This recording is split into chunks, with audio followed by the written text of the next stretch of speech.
हम सब जानते हैं, जिसने भी वन शॉट लगाया होगा, मैंने वहां कितने प्यारे तरीके से बताया था कि first law of thermodynamic it is based on law. अब सवाल नंबर 2, ये भी 2024 में पूछा हुआ सवाल है। बोलता है what do you mean by adiabatic process? Adiabatic process का क्या मतलब है? एडियाबैटिक प्रोसेस क्या होता है से वो रिलेटेड है। कैसे है? डेल्टा जी दैट इज गिव्स free energy is equal to delta H that is enthalpy minus T delta S. और एक चीज का पूरा आप ध्यान रखोगे। क्या? किस चीज का ध्यान रखोगे? कि इसकी कोई डेरिवेशन नहीं है, इसको आपने रट्टा मारना है। जी गर्लफ्रेंड, एच है टी फॉर तेरी, एस फॉर शाजिया। मॉलिक्यूल फड़क रहे होंगे, है ना? कोई इधर जा रहा होगा, कोई इधर जा रहा होगा, कोई इधर जा रहा होगा, कोई इधर जा रहा होगा, कोई इधर, कोई इधर, कोई इधर, कोई ऊपर, इस तरफ। तो ये ऐसे फड़क रहे होंगे। इनके पास टोटल कोई ना कोई एनर्जी। ए से लेकर डी तक कितने स्टेप है? ए से बना बी, बी से बना सी, सी से बना डी। तो जो टोटल एनर्जी चेंज होगा वो कितना होगा? वो हर एक स्टेप की एनर्जी ऐड हो जाएगी। E1 plus E2 plus E3। ठीक है, हर एक स्टेप की एनर्जी क्या हो जाने वाली है? ऐड हो जाने वाली है। हाय एवरीवन, अस्सलाम वालेकुम रहमतुल्लाहि बरकातहू। नमस्ते, सत श्री अकाल, के हालत तुहाडा? सब बढ़िया? हाँ बढ़िया सर। सर क्या बात है, आपने बशीरे की बात सुन ली, नाजिया की बात सुन ली, और आप PYQ जल्दी जल्दी ला रहे हो, करंट ईयर क्वेश्चन जल्दी जल्दी ला रहे हो। अभी आपने केमिकल बॉन्डिंग डाला, अभी थर्मोडायनामिक्स आ गया। क्या मसला है मेरी जान? मसला ये है कि मुझे पता है कि मेरे बच्चे मेरा वेट कर रहे हैं, उनको अभी क्वेश्चन चाहिए, PYQ चाहिए, CYQ चाहिए। तो वन शॉट तो मैं अपने आपके लिए सारे डाल चुका हूं। अभी मेरा ये अभी अभी मुझे क्या करना है? अभी मुझे आपको PYQ और CYQ देने हैं। तो PYQ CYQ थर्मोडायनामिक्स दिल से, जानी दिल से पढ़ाऊंगा। जो सवाल मैं बताऊंगा प्लीज करके जाना, और वन शॉट लगाना मत भूलना। तो मेरी जान ये लो, ये आ गया जी। ये सर थोड़ा दिख रहा नहीं है, दिख रहा नहीं है, दिख रहा नहीं है, दिख रहा नहीं है, दिख रहा नहीं है। अब दिखा? दिखा। 1 करोड़ के लिए ये सवाल, 1 करोड़ के लिए ये सवाल। और ये सवाल आया है 2024 में। ये कितने में आया है? 2024 में आया हुआ सवाल है। पूरा state first law of thermodynamic give its mathematical derivation. बोलता है फर्स्ट है, हम सब जानते हैं, जिसने भी वन शॉट लगाया होगा, मैंने वहां कितने प्यारे तरीके से बताया था कि first law of thermodynamic it is based on law of conservation of energy. ये law of conservation of energy पे डिपेंड करता है। Energy can neither be created nor be destroy. ना तो एनर्जी कहीं बनती है ना बिगड़ती है। जितनी पहले एनर्जी है उतनी बाद में एनर्जी है। और फर्स्ट लॉ ऑफ थर्मोडायनामिक्स क्या कहता है? बोलता है the energy given to the system, कि जो भी एनर्जी दी जाएगी किसी भी सिस्टम को, मान ले कि यहां नीचे से मैं यहां से नीचे से कुछ हीट एनर्जी दे रहा हूं, हीट एनर्जी दूंगा। First increase its internal energy, मतलब इसके अंदर के मॉलिक्यूल को एनर्जी मिलेगी और ये तेज तेज भागेंगे। First increase the internal energy, first increase the internal energy, first increase the internal energy and does the work done. मतलब इधर से इंटरनल एनर्जी बढ़ागा, ये पिस्टन है और ये यहां से ऊपर खिसकेगा।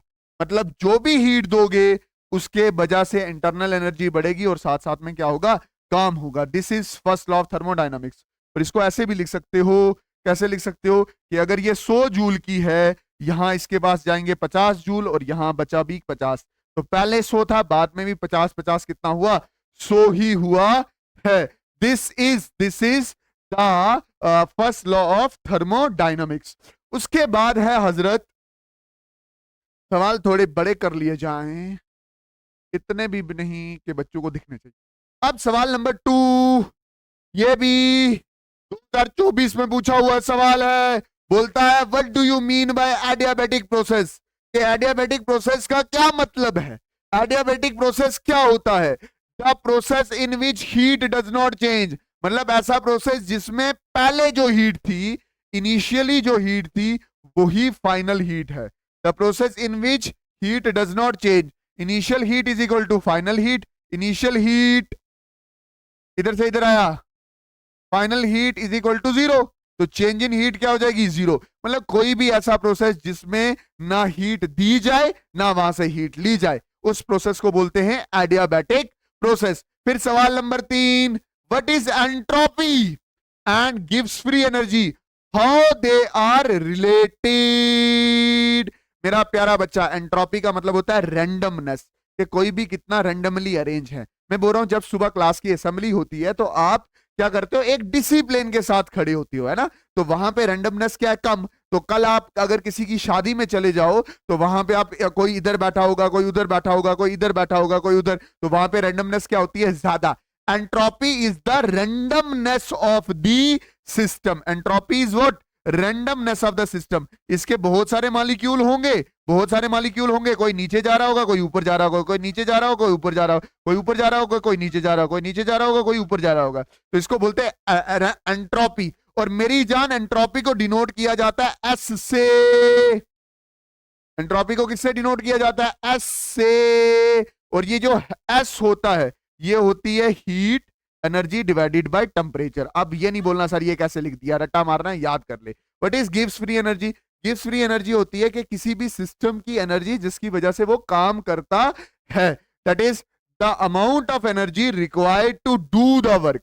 मतलब वो एनर्जी जिससे वो क्या करता है, काम करता है, उसको आप क्या बोलते हो, दैट इज गिव्स फ्री एनर्जी। वो एनर्जी जिससे भी कोई सिस्टम काम करता है उसको बोलते हैं गिव्स फ्री एनर्जी।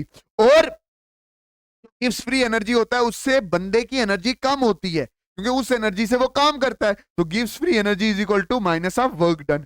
और ये आपस में रिलेटेड हैं, गिव्स फ्री एनर्जी और एंट्रोपी आपस में रिलेटेड हैं। ये है ये इक्वेशन जिससे वो रिलेटेड हैं। कैसे है, डेल्टा जी दैट इज गिव्स free energy is equal to delta H that is enthalpy minus T delta S. और एक चीज का पूरा पूरा आप ध्यान रखोगे, क्या, किस चीज का ध्यान रखोगे, कि इसकी कोई डेरिवेशन नहीं है, इसको आपने रट्टा मारना है। जी गर्लफ्रेंड, एच है टी फॉर तेरी, एस फॉर शाजिया। गर्लफ्रेंड है तेरी शाजिया, क्या, गर्लफ्रेंड है माइनस माइनस माइनस तेरी शाजिया। दिस इज, इसको हेल्महोल्ट्ज गिव्स फ्री इक्वेशन भी बोलते हैं, हेल्महोल्ट्ज गिव्स फ्री इक्वेशन भी आखते हैं। चले आगे, चलो जी। अच्छा, उसके बाद है जानी 2023 में पूछा हुआ सवाल, सवाल नंबर 4 पार्ट्स में पूछा है। एक है what is enthalpy of a system, थोड़ा टेढ़ा हो गया ना, अलग है। पहला है that is enthalpy of the system और दूसरा है एंट्रोपी ऑफ द सिस्टम। एक है एंथैल्पी ऑफ द सिस्टम, दूसरा है entropy of the system. What is enthalpy, enthalpy the total heat content of the system. मतलब ये कंटेनर है, आपको पता है इसके बीच में क्या है, मॉलिक्यूल्स हैं, और अगर आपने इसको नीचे से हीट दे रखी है तो ये मॉलिक्यूल फड़क रहे होंगे, है ना, कोई इधर जा रहा होगा, कोई इधर जा रहा होगा, कोई इधर जा रहा होगा, कोई इधर जा रहा होगा, कोई इधर, कोई इधर, कोई इधर, कोई ऊपर, इस तरफ, तो ये ऐसे फड़क रहे होंगे। इनके पास टोटल कोई ना कोई एनर्जी होगी और उस एनर्जी की वजह से इसके अंदर क्या होगी, हीट होगी। वो जो हीट कंटेंट है उसको इंथैल्पी बोलते हैं। इंथैल्पी को कट शॉर्ट हीट कंटेंट भी कहते हैं। फिर है एंट्रोपी, अभी मैंने आपको जस्ट बताया what is entropy, the randomness of the system.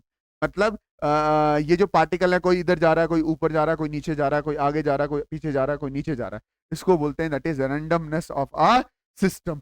अगला सवाल, what is open system, what is open system. मेरी जान, मेरी जान, मेरी जान, मेरी जान, मेरी जान, मेरी जान, 2023 में पूछा हुआ सवाल है, व्हाट इज ओपन सिस्टम। देखना, the system in which both matter and the energy is exchange is called the open system. वो सिस्टम जिसमें एनर्जी और मैटर दोनों एक्सचेंज हो जाती है। मतलब मतलब क्या होगा, ये तो हमारा क्लोज सिस्टम है ना, ऊपर से बंद है। ये ऐसे पतीला रखा हुआ है पानी का, आपने हीट दी हीट दी तो ये मॉलिक्यूल, इसका मैटर बाहर निकला, मैटर भी बाहर चला गया और इसकी हीट भी निकल के बाहर जा रही है। ऐसा सिस्टम जिसमें मैटर और हीट दोनों बाहर निकले उसको ओपन सिस्टम कहते हैं। Gibbs free Gibbs Helmholtz equation अभी मैंने करवाई, 2023 में सवाल पूछा हुआ है, अभी करवाई मैंने, करवाया नहीं मेरा बच्चा। क्या है, that is right Gibbs Helmholtz equation. हम सब जानते हैं क्या क्या क्या इक्वेशन थी ये थी गर्लफ्रेंड, गर्लफ्रेंड है तेरी शाजिया, है ना। Delta G, delta H, delta S, ये गिव्स फ्री एनर्जी, ये इंथैल्पी, ये एंट्रोपी और ये क्या है, टेम्परेचर है, सब जानते हैं। This is known as Gibbs Helmholtz equation. ये बताता क्या, relationship between delta G and delta S. ये delta G and delta S के बीच में रिलेशनशिप बताता है। और ये इक्वेशन ये बताती है कि कोई भी प्रोसेस स्पॉन्टेनियस है कि नहीं है, नॉन स्पॉन्टेनियस है कि नहीं है। याद रखना, अगर डेल्टा जी की वैल्यू आ जाती है नेगेटिव तो वो क्या है, स्पॉन्टेनियस। अगर डेल्टा जी की वैल्यू आती है पॉजिटिव तो वो क्या है, नॉन स्पॉन्टेनियस। मतलब आपको डेल्टा एच की वैल्यू दी होगी, टी की वैल्यू दी होगी, एस की वैल्यू दी होगी, अगर ये कैलकुलेशन करके माइनस आया तो स्पॉन्टेनियस, अगर पॉजिटिव आया तो नॉन स्पॉन्टेनियस। ठीक है, सारी चीजें मैंने आपको बता दी है। अच्छा, what do you mean by close system. Close system 2023 में, 2023 में close system, term close system, the system in which only heat is exchange. मतलब वो सिस्टम जिसमें सिर्फ हीट एक्सचेंज होती है। मतलब आपने पतीला भरा पानी का, उसको गर्म किया और ऊपर ढक्कन रख दिया, यहां से अगर कोई चीज बाहर निकल सकती है तो वो हीट निकल सकती है, मैटर यहां से बाहर नहीं को जाएगा। ओके जी, यानी चलें आगे। अब ये बोल रहा है, अब सवाल क्या, ध्यान से समझना। अब बोलता है Hess law, what is Hess law, why the Hess law considered to be a special case of first law of thermodynamics.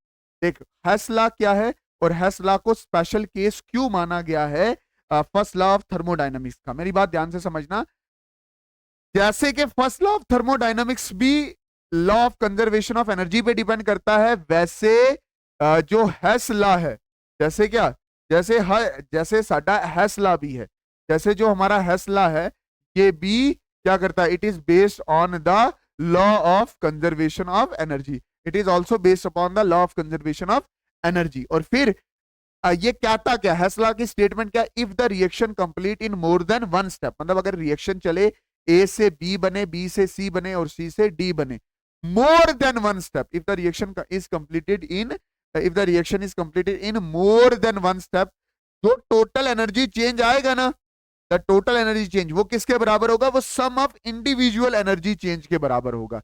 मतलब the total energy change is the sum of energy change in individual step. मतलब इस पूरी reaction में ए से लेकर D तक कितने step है, ए से बना बी, बी से बना सी, सी से बना डी, तो जो टोटल एनर्जी चेंज होगा वो कितना होगा, वो हर एक स्टेप की एनर्जी ऐड हो जाएगी, E1 plus E2 plus E3।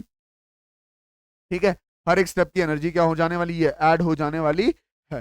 फिर है आइसोलेटेड सिस्टम, ऐसा सिस्टम जो इतने अच्छे से, ऐसा system as isolated system. What is isolated system? Isolated system, the system, वो system in which only heat is transfer ना। isolated system ऐसा सिस्टम होता है जिसमें जिसमें ना हीट ट्रांसफर होती है ना मैटर ट्रांसफर होता है। The system in which heat and matter is not transfer. मतलब यहां से ना हीट बाहर निकलेगी ना इसके अंदर की चीज बाहर निकलेगी, ना मैटर बाहर निकलता है ना हीट बाहर निकलती है, ये चीज भी। उसके बाद है internal energy.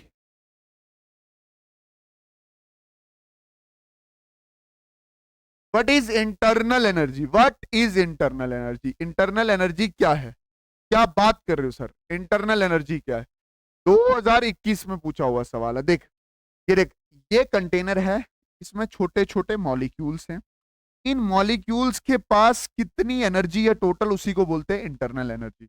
Internal energy is sum of potential energy plus kinetic energy of all the molecule of gases.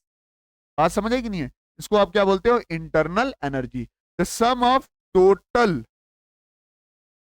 the sum total of all the energy of a system is called internal energy। देख ये system है, इस system को बनाने वाले gas molecule हैं, और इन gas molecule के पास जितनी भी एनर्जी है, चाहे वो पोटेंशियल एनर्जी या काइनेटिक एनर्जी है, मतलब ये दौड़ते भी तो होंगे और ये किसी हाइट पे भी होंगे तो पोटेंशियल एनर्जी भी होगी, तो उसी सबको क्या बोला जाता है? That is internal energy. इसकी यूनिट क्या होती है? इंटरनल एनर्जी की यूनिट होती है जूल। अच्छा, इसके बाद है इंट्रिंसिक प्रॉपर्टी। कौन सी property? Intrinsic and extrinsic property का डिफरेंस पूछा हुआ है। इंट्रिंसिक एंड एक्सट्रिंसिक प्रॉपर्टी का डिफरेंस पूछा। What is intensive and extensive property? Intensive property does not depend upon the quantity. Intensive property ऐसी है जो क्वांटिटी पे डिपेंड नहीं करती। जैसे आप अगर समुद्र का टेम्परेचर लोगे 4 डिग्री सेल्सियस और एक ग्लास ऑफ पानी का लोगे, एक ग्लास ऑफ पानी का टेम्परेचर लोगे तो उसका भी कितना? 4 डिग्री सेल्सियस। तो ऐसी प्रॉपर्टी जो क्वांटिटी पे डिपेंड ना करे उसको बोलते हैं इंटेंसिव प्रॉपर्टी।